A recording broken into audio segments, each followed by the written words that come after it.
Hi అండి, welcome to Telugu ఇంటి వంటలు. ఈరోజు నేను చికెన్ పులుసు చేస్తున్నానండి. కావాల్సిన పదార్థాలు చూద్దాం రండి.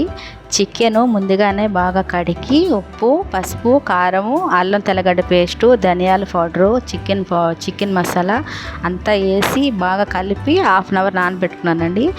ఎర్రగడ్డలు, పచ్చిమిర్చి, కొత్తిమీర, ధనియాల పౌడర్ అండి, టమాటా పేస్టు.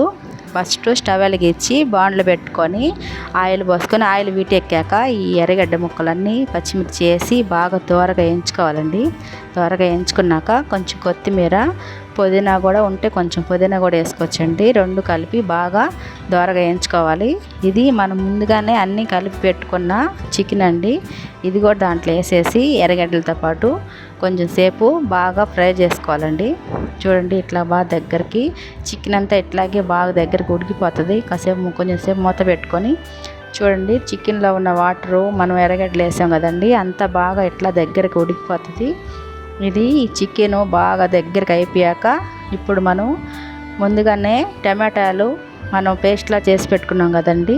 చూడండి, ఈ టమాటా జ్యూస్ దాంట్లో పోసేస్తే పేస్ట్ని, ఈ టమాటాలు చికెన్ అంతా ఉడికిపోయింది కాబట్టి ఇప్పుడు ఈ టమాటా పోస్తాం వల్ల ఈ టమాటా గుజ్జు కూడా బాగా ఉడికిపోద్ది.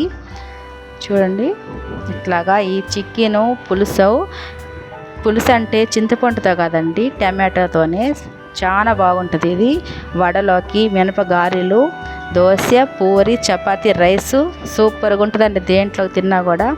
ఇంకా ఇది ఇట్లా కొంచెం సేపు మూత పెట్టుకొని ఇది బాగా ఇట్లా ఉడికిపోయాక మనం ధనియాల పొడి, కొత్తిమీర చల్లేసుకోవడమేనండి.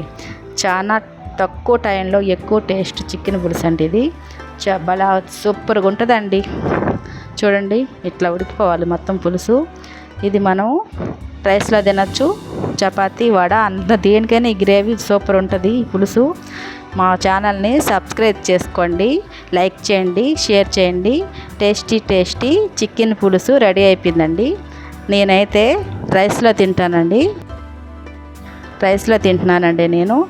మనకి దేంట్లోకైనా ఈ కర్రీ తక్కువ టైంలో అయిపోద్ది, ఏంట్లోకైనా తినచ్చండి మనం. నేను రైస్లో తింటున్నాను. చూడండి, సూపర్గా రెడీ అయిపోయింది చికెన్ పులుసు అండి.